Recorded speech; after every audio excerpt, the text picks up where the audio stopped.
very good evening and thank you for joining GBS News at 9. My name is Susan Nganga and our sign language interpreter tonight is Alan Kiama. We begin this bulletin where Kenya continues to mourn the loss of one of its greatest political icons, the Right Honorable Raila Amolo Odinga. As preparation intensifies for his final journey, the government has announced a detailed program for his state funeral, which will reflect his lifelong service and immense contribution to the nation. Our reporter Davis Karani takes us through what the burial entails. Our former Prime Minister, Raila Amolo Odinga, shall be accorded a state funeral with all attendant honors. The government promised to accord a state burial to the Right Honorable Raila Amolo Odinga. And the question that comes to the mind is, what does a state burial comprise of?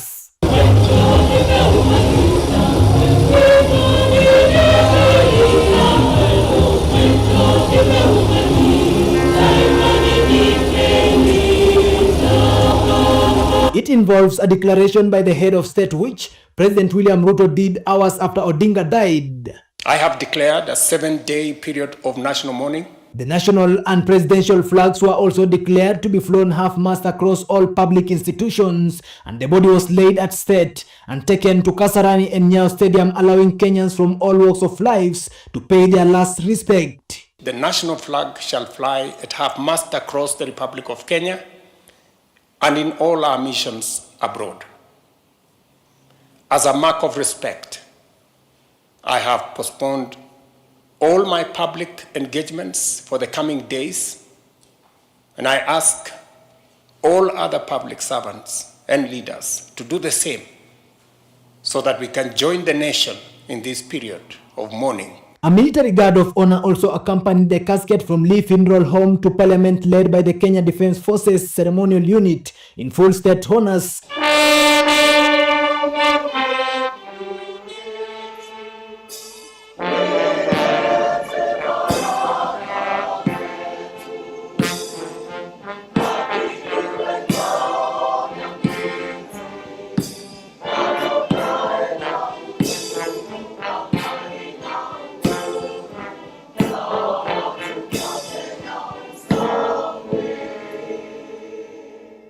And religious leaders from various faiths conducted interdenominational prayers reflecting Odinga's lifelong message of unity and peace. We commend your servant, Raila Amolo Odinga, unto you, O Lord. Eternal rest grant unto him, O Lord, and let the perpetual light shine upon him. The Right Honorable Raila Amolo Odinga, we seek for your guidance, protection and mercy. We thank you for everything. Guide us the right path. The main national memorial service has been held at the Nyayo Sports Complex, where world leaders, regional heads of state and thousands of Kenyans attended as President William Ruto led the nation in paying tributes, joined by foreign dignitaries. He walked among us as a man, but he also charged among us as a movement for change, a movement for justice, and a movement for inclusivity, and a movement for a greater and better Kenya. Allow me, fellow citizens, at this solemn moment to also speak as an ordinary Kenyan, a father, a brother, and a fellow traveler in the journey of our nation's history. Nimekuja kuomboleza rafiki na ndugu, lakini siwezi nimalizie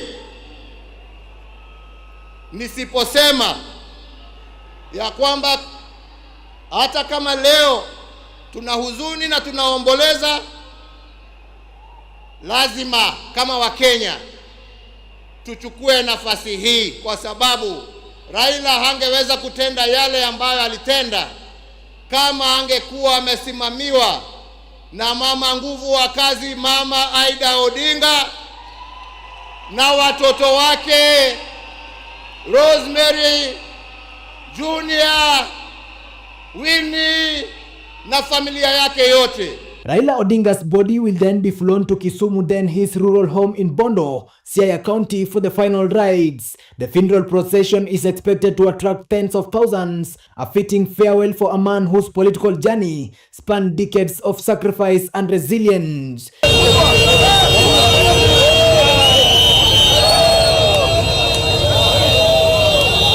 The final burial ceremony will include a 21-gun salute, the national anthem, and a state flag presentation to Odinga family. My dad, or my superhero. I've been the luckiest girl in the world because you are my dad. Only 3 other human beings were as lucky as me: Fidel, Rosie, and Junior. Dad, you are light, steady, unyielding, and deeply human. Thank you for giving me your name and for never heaping the weight of it on me. Asante Baba. Thank you for the beautiful childhood that through the challenging times. Asante Baba. As Kenyans bid farewell to one of its greatest sons, the ceremony will not only be to celebrate Raila Odinga's life, but also mark the end of an era in the nation's political history.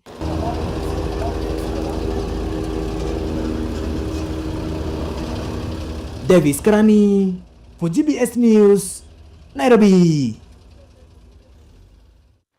President William Ruto led the nation in paying the final respect to the late former Raila Amolo Odinga at a solemn state funeral service attended by thousands of mourners and dignitaries from across the world.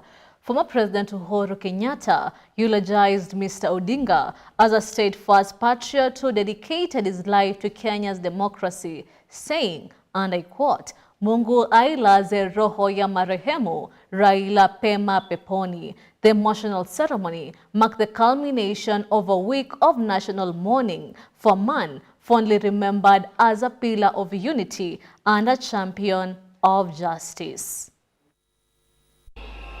Nimekuja kuomboleza rafiki na ndugu, lakini siwezi nimalizie nisiposema ya kwamba hata kama leo tuna huzuni na tunaomboleza, lazima kama Wakenya tuchukue nafasi hii, kwa sababu Raila hangeweza kutenda yale ambayo alitenda kama angekuwa amesimamiwa na mama nguvu wa kazi, Mama Aida Odinga, na watoto wake Rosemary, Junior, Winnie na familia yake yote. Kwa Wakenya tunawashukuru kwa kutupatia Raila atumikie nchi, na kwa kumuunga mkono ndio awe na nguvu ya kututumikia sisi wote. Kwa hivyo ndugu yangu, ni kuombee kwa Mwenyezi Mungu akurehemu, akulaze na amani na wenzako, ukijua ya kwamba twakumbuka wewe na yale ambao umebakisha tutaendelea nayo, na familia yako sasa imekuwa yetu, na tutaendelea kuwalinda na kuwachunga na kusimama pamoja nao kwa wakati wote. Nasema lala salama ndugu.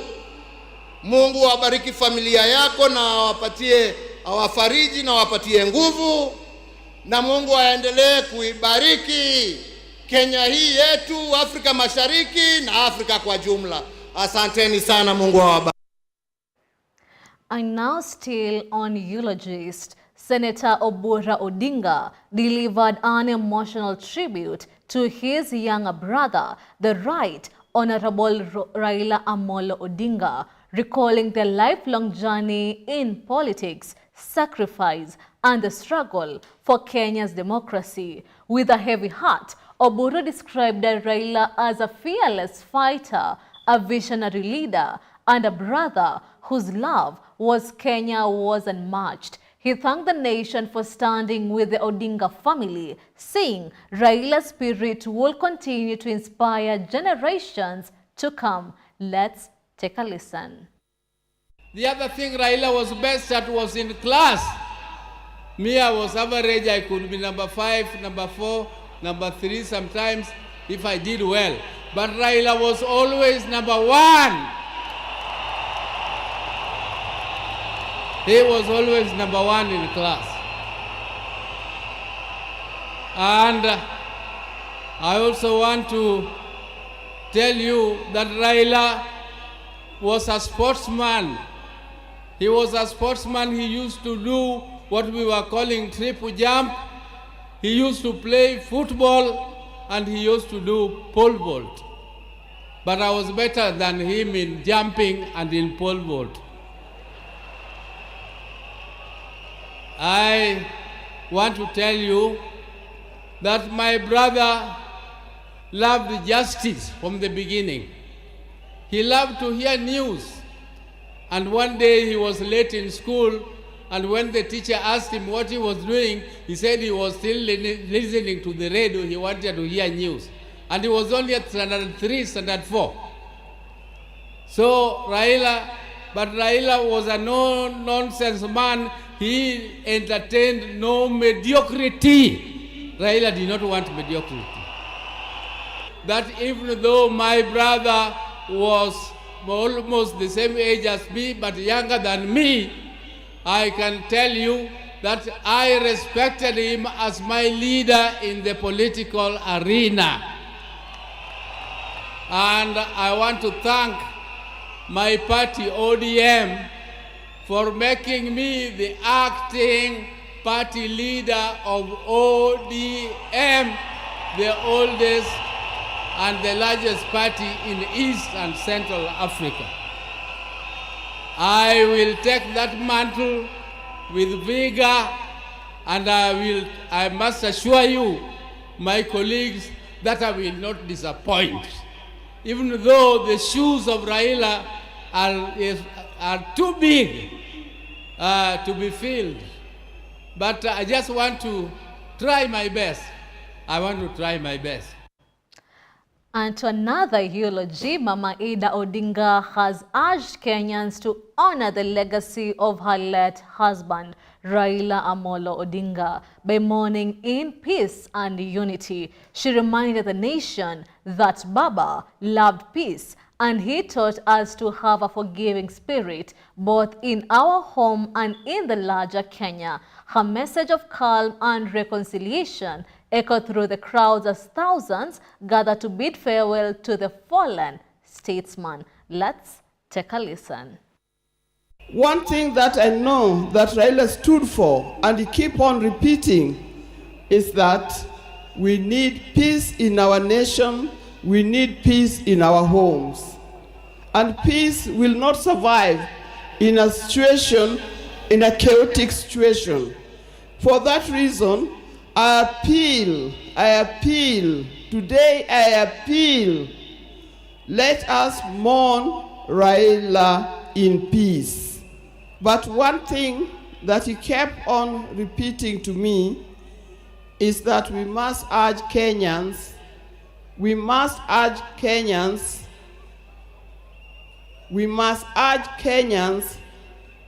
to live in peace.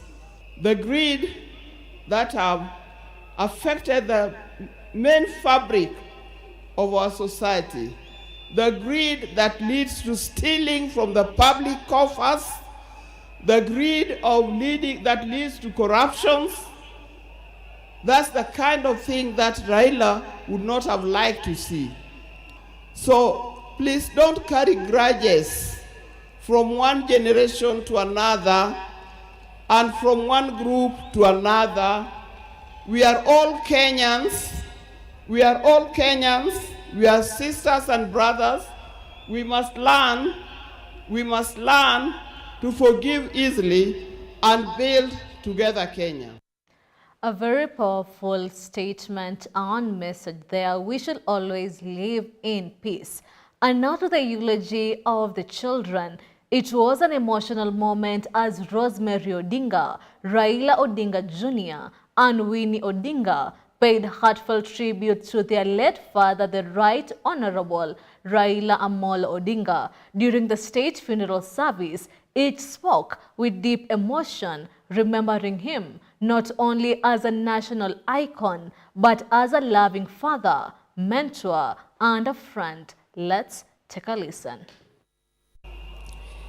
I don't know who I'll miss more, my dad or my superhero.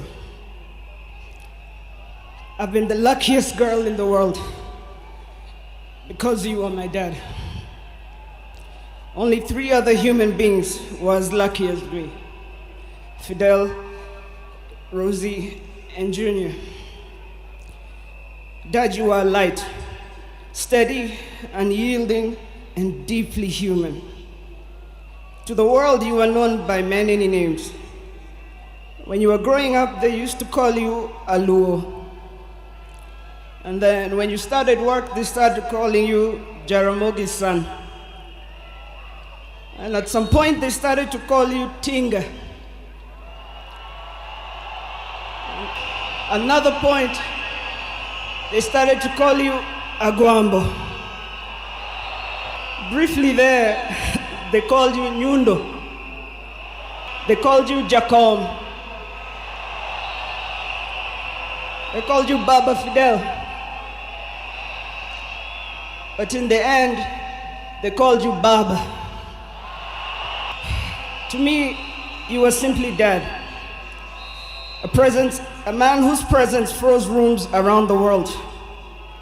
Our home was the Vitendawili testing ground, filled with trivia, quizzes that challenged the 4 of us, in a good way sometimes. I can see you now laughing in your heaving manner. I can see you laughing at all of us, knowing that your wish will be done. Thank you for the beautiful childhood that through the challenging times. Asante Baba. Thank you for believing in me, encouraging me to speak up and to try new things, for always hearing me out. I thank God for you and for everything you have meant to me. You have run your race with honor, and may grace now lead you home. May the ancestors receive you and rest well. Nindikwe, Baba Aheri, Asante Baba, Asante Baba, Asante Baba, Joey, Joey, Joey.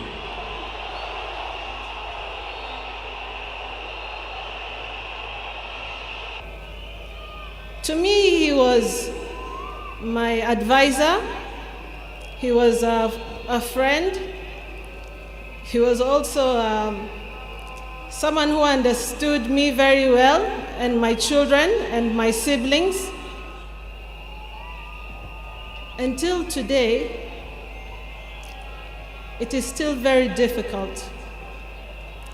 Ni uchungu mwingi sana ambao tunahisi kama familia.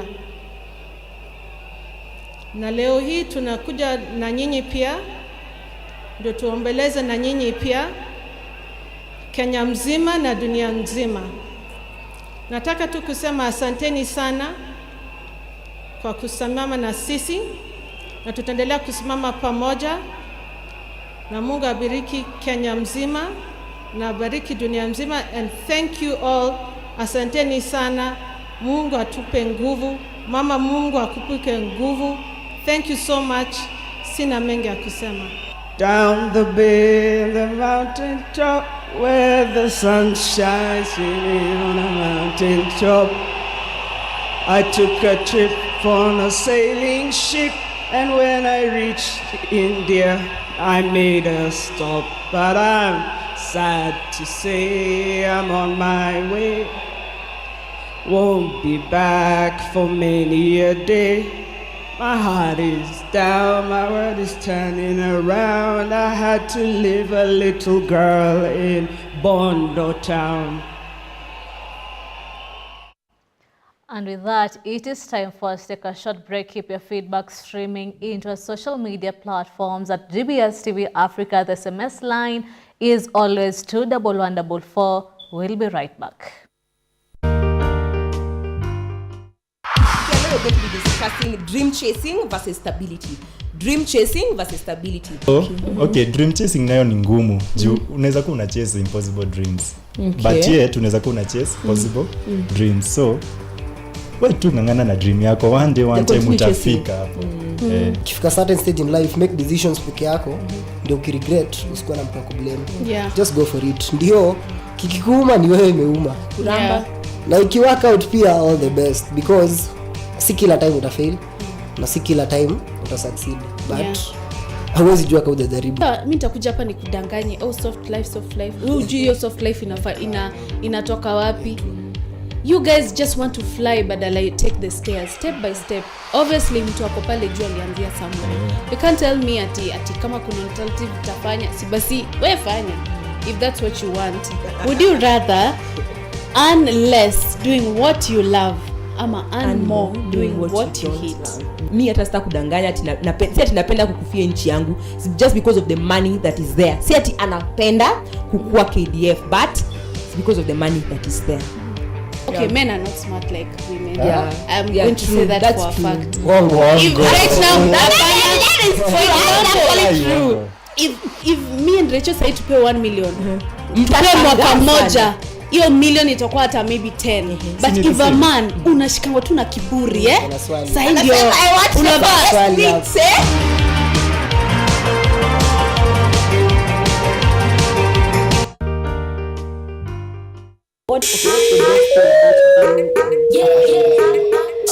The best thing is that you can make something for yourself. May I just say that? Like, you can just let your mind be creative. You're not limiting it, and you create something, and every time I make something, I just look at it and I'm like, wow. What do you mean I even know? I just be like that. Yes. And what do you think is required for someone to make it in the fashion industry? So umekuja na mapochopocho. You've come with like really amazing things. Utatuanzia na answer from the front ukikuja to the back. Okay. That is something, when you look at it like this, you'll have to sit down and figure it out. Like, how did this person make this wallet? See, this is art. You can also create yarn from like t-shirts. Yes. So that's what I'm trying to change. I want to create sustainable fashion where you don't have to go and buy yarn to crochet. You can just create yarn at your space, or you can go and thrift clothes made of yarn.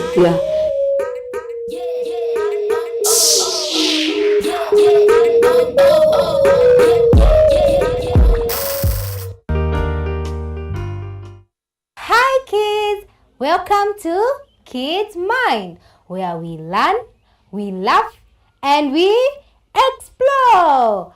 So kids, are you ready to listen to our today's Bible story?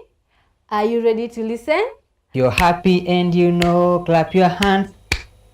If you're happy and you know, clap your hands. Samson was a mighty man, and mighty man was he. Samson was a mighty man, and mighty man was he. Samson was a mighty man, and mighty man was he. Between a want or a need, which one is more wise?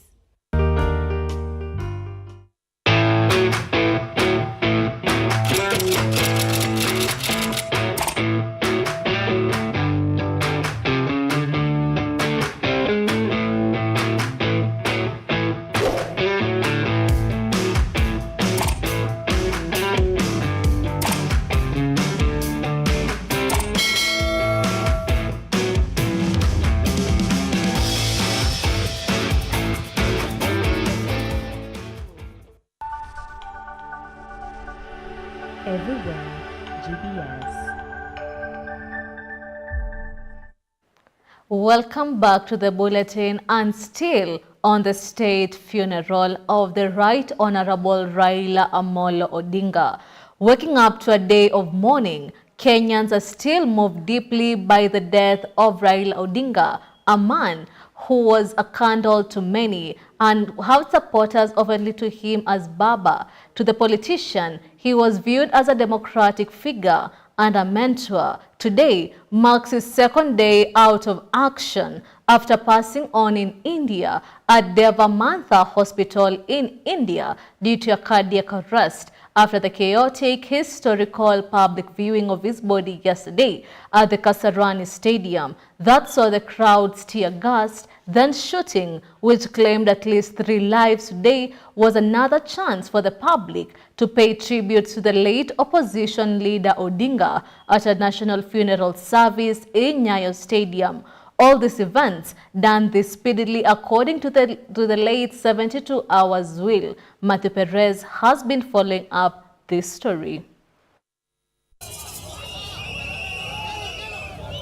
Yesterday, the nation of Kenya witnessed the most anticipated arrival of the remains of ODM leader Raila Odinga at the Jomo Kenyatta International Airport as early as 9 a.m. in the morning aboard a Kenya Airways flight from Mumbai, India. The event saw mourners thronging from all corners of Kenya in style, all in the name of mourning their leader, a man who had dubbed himself as Joshua, promising to take his supporters to the promised land of no corruption, no nepotism, and total transformation. At the airport, they arrived as early as 5 a.m., then the president and dignitaries. A high-level military presence was all over the place, all marking a top welcoming of the body of ODM leader, who was the son of the first vice president of Kenya, Oginga Odinga. The mood was shaky, leaves in their hands, blowing whistles, and breaking down was the language of many. The procession would then lead to the historical Kasarani Stadium for public viewing that went chaotic, many arguing that the send-off wasn't worth it since the state mishandled the people who turned out in large numbers, what led to deaths of more than 4 Gen Zs. Due to the murder of Kenyans yesterday, the state today had heightened security as the nation followed closely the funeral service of the demise of Raila Odinga at Nyayo Stadium. At 7 a.m., the body of former Prime Minister arrived at the Parliament building grounds, where Odinga served as a member of Parliament for a record 21 years as an MP for Lang'ata constituency. The coffin was escorted by the military after spending the night at his family's residence in Karen. The body was then viewed by the president, the family of the deceased, and top government officials. Ruto was there after seen condoling with the family of the late Raila in a show of togetherness in a tough season of grieving. The entourage of the president, deputy president, and foreign dignitaries would later join Kenyans at Nyayo Stadium for the Anglican Church-led service.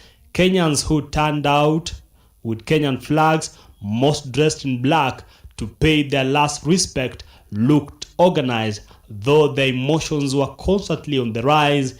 As the body barricaded by the military forces arrived, deep sad moments were up in the skies from many who had come to bid bye to their leader. The ceremony was then begun officially by singing of the national anthem. This was followed by the paying of the last respect by foreign visitors.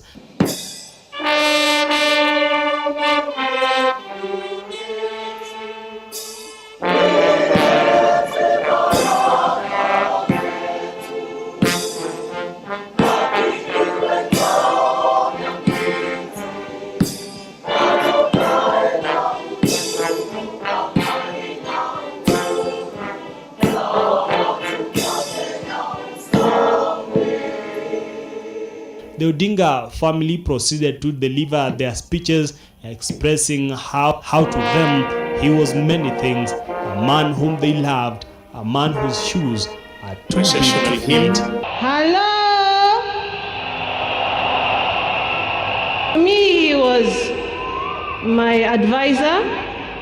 He was a friend.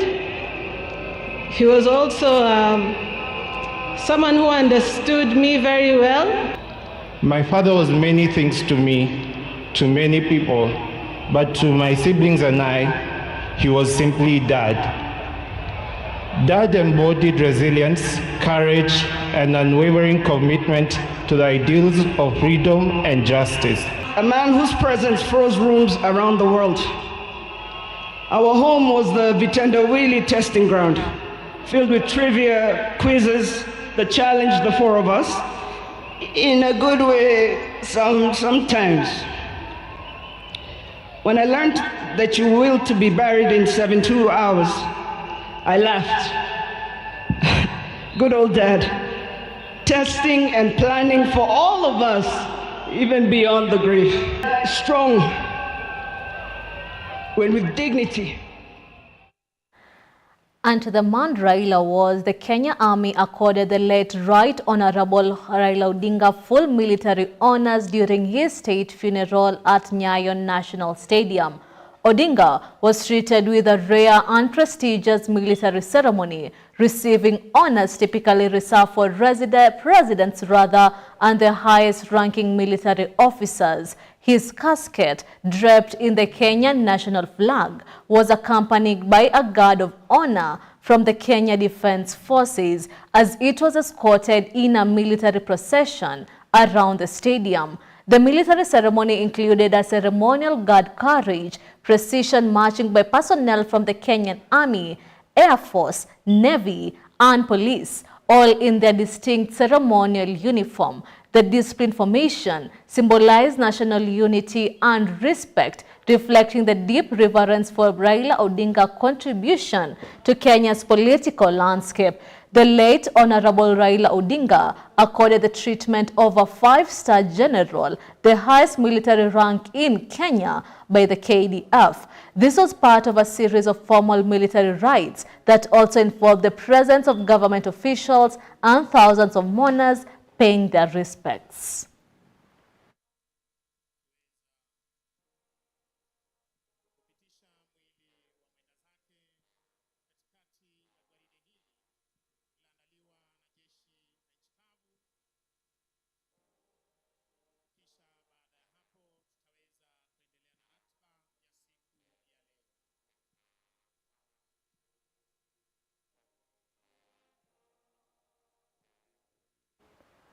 Thousands gathered at Nyayo National Stadium today for the state funeral of Kenya's revered opposition leader Raila Odinga. Among the mourners were prominent head of states and key leaders who came to pay their respects. President William Ruto led the Kenyan delegation alongside former President Uhuru Kenyatta. Regional leaders, including President Hassan Sheikh Mohamud of Somalia and President Tai Atsikis Selassie of Ethiopia. Also present were dignitaries representing their countries, such as Tanzania's Vice President Philip Mpango, standing in for President Samia Suluhu, and South Sudan's Vice President Rebecca Nyandeng, representing President Salva Kiir. Rwanda's Minister of Interior, Dr. Vincent Biruta, was also present on behalf of President Paul Kagame. The leaders not only attended the solemn ceremony, but also took a moment to sign the condolence book, expressing their heartfelt sympathies to the Odinga family and to the Kenyan people.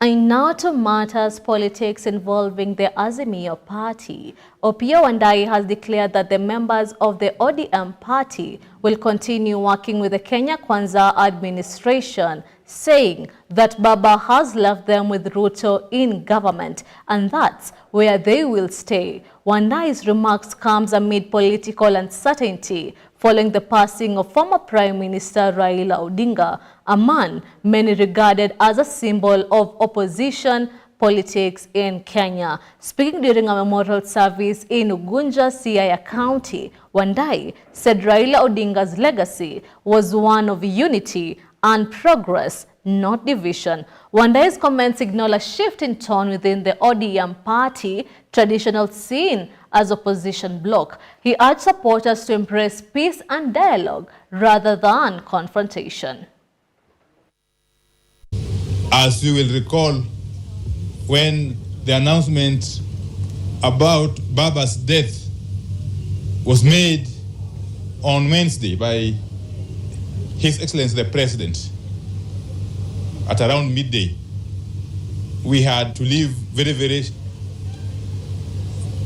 quickly to India to bring back the remains of Baba, which we did. And of course, since yesterday, we have been held up with issues here and there in Nairobi, including the event at Kasarani and today's event at Nyayo Stadium. So I am happy that Siaya County is ready to receive guests who will be coming to mourn with us. And I'm also happy that Siaya County is proud to give Baba a befitting send-off as our foremost leader, not only in this region, but the whole country. Secondly, I want to thank profusely, I want to thank in a very, very big way His Excellency the President, Dr. William Ruto, for making a proclamation to accord Baba Raila Amolo Odinga a state funeral with full military honors. That is something that we cannot take for granted, because he has simply used his discretion as the Commander-in-Chief to make that proclamation.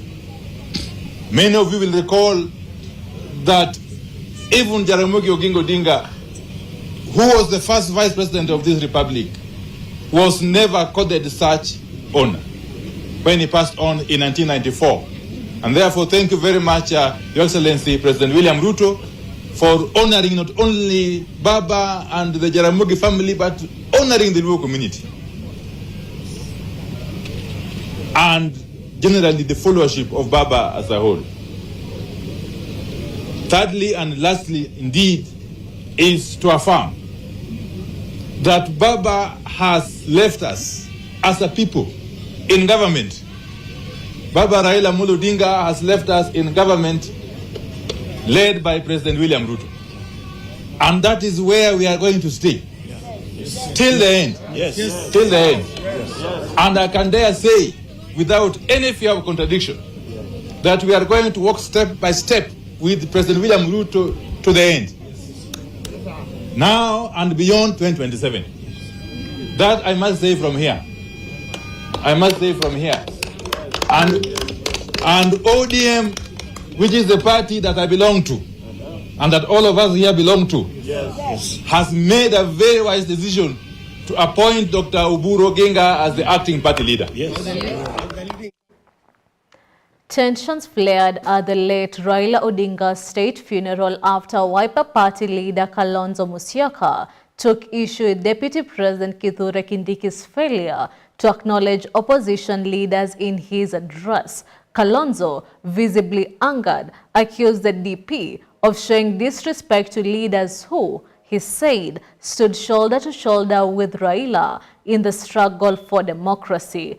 The late Raila Odinga's funeral, attended by leaders from across the political divide, was meant to be a moment of unity and reflection, but tempers flared when Deputy President Kithure Kindiki addressed mourners, failing to mention key opposition figures who had worked closely with Raila.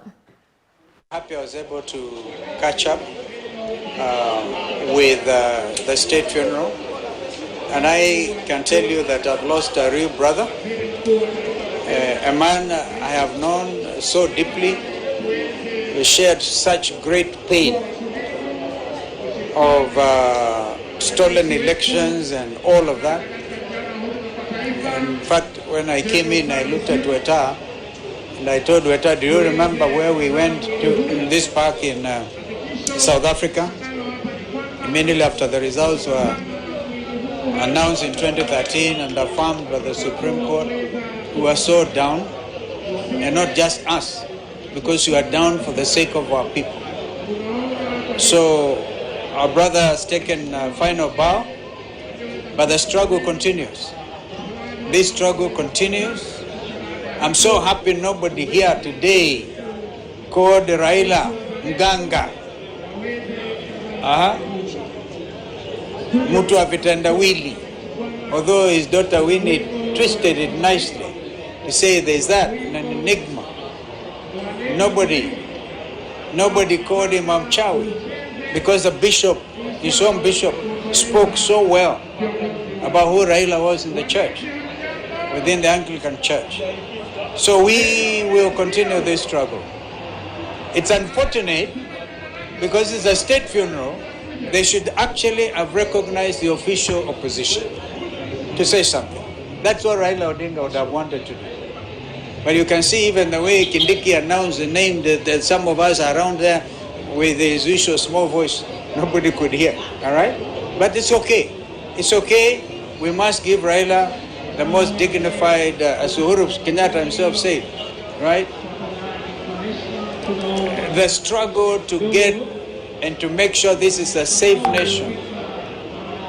The human rights of every Kenyan, the right not to sleep hungry, not to go without medicine, not to get your things stolen. You remember I had to stand when the bishop talked about looting. I don't know whether the camera saw that. I really stood because that bishop spoke what is in the minds of Kenyan people. And according to updates by the Deputy President Kithure Kindiki, Odinga's body is currently moving to Kisumu, where a public viewing will be scheduled for tomorrow. We will keep you updated on that news. And we have come to the end of the news bulletin. It's always a pleasure having you on board. Let's do this again next time, same channel. My name is Susan Nganga, and our sign language interpreter tonight has been Alan Kiama. Have a good night. Thank